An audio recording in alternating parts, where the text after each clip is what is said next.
Ikaw ba ay naliligaw ng landas? Sino nga ba ang dapat kong sundin? Makinig ang may pandinig.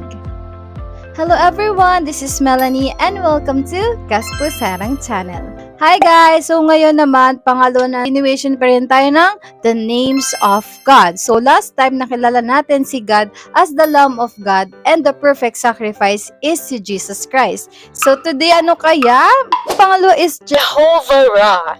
Ibig sabihin nito is the Lord my shepherd. So our verse for today, go open your Bible, Psalm 23:1. The Lord is my shepherd, I shall not want. Sabi dito na the Lord is my shepherd.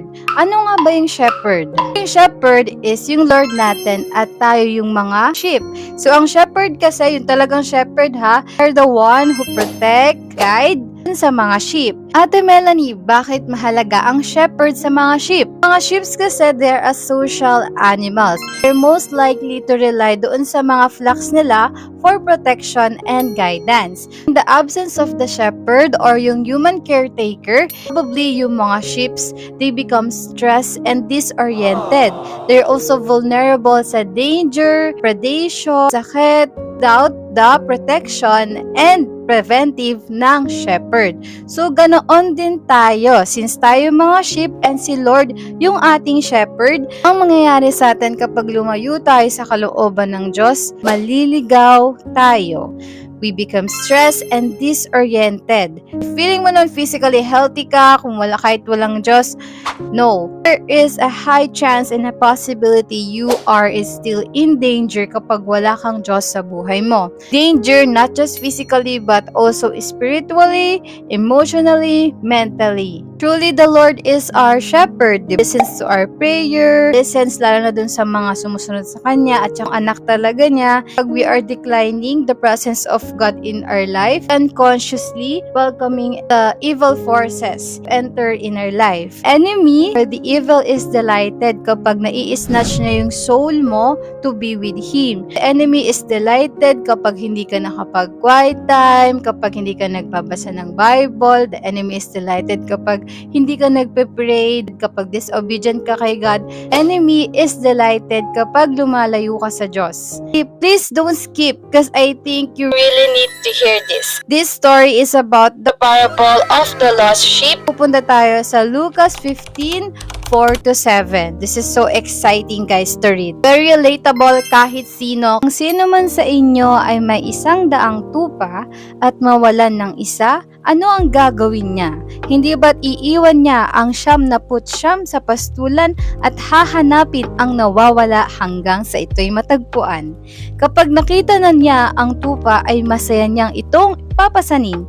Pagdating sa bahay, aanyayahan niya ang kanyang mga kaibigan at mga kapitbahay at sasabihin sa kanila, Makipagsaya kayo sa akin dahil nakita ko na ang tupa kong nawawala. Jehovah Ra, ibig sabihin the Lord is my shepherd. Tayo yung sheep na lost na tinutukoy sa parable. Iiwan ni God yung 99 na na-save na para lang hanapin yung isa na lost. Ganoon ka kamahal na mahal ng Diyos. Ganoon ako kamahal na mahal ng Diyos. Na kahit pinili natin lumayo sa piling niya, no matter how lost we are right now, no matter how we strayed from our path, Jesus will never stop looking for you. Pansin nyo, kahit may mga bad na nangyari sa buhay natin, at the end of the tunnel, there is always light. Talagang makikita na meron talagang God. And God is reaching you right now. I'm telling you the truth. Jesus will never stop looking for you and bring you back to the Father. We are all special to God. Always have a special place back to heaven. Our God the Father is eagerly forgives. His arms are open wide to welcome you if you return with humility and repentance sa Kanya. Gaano ka-delighted yung enemy kapag napupunta yung soul mo sa Kanya? God, yung mga angels niya sa heaven, super saya sila, nagsasaya sila, nagbubunyi sila sa heaven kapag alam nila na ikaw ay makakarinig ng Word of God at sinusunod mo. Kapag ikaw ay may na-overcome na sin, share ka ng gospel, re-reveal mo si Jesus sa mga actions mo, iba yung saya ng Diyos. Iba yung saya ng Panginoon kapag yung anak niya is nagbabagong buhay at na-overcome yung mga sin niya. I know right now God is happy that you are watching this. Nasabi ko sa inyo, magkakaroon ng higit na kagalakan sa langit dahil sa isang makasalanang tumatalikod sa kasalanan. Kaysa sa 99 na matuwid na, hindi nangangailangan magsisi. This is the perfect time para talaga talikuran natin yung mga kasalanan natin, tanggapin natin si Jesus Christ sa ating buhay bilang Lord and Savior, at magbagong buhay kasama ang Panginoon. Madami pa tayong malalaman sa mga susunod na video, kaya hoping na makita ulit kita. That's it guys. Thank you guys for watching. Don't forget to subscribe, like, and help me share the word of God para joyful tayong lahat. Bye-bye!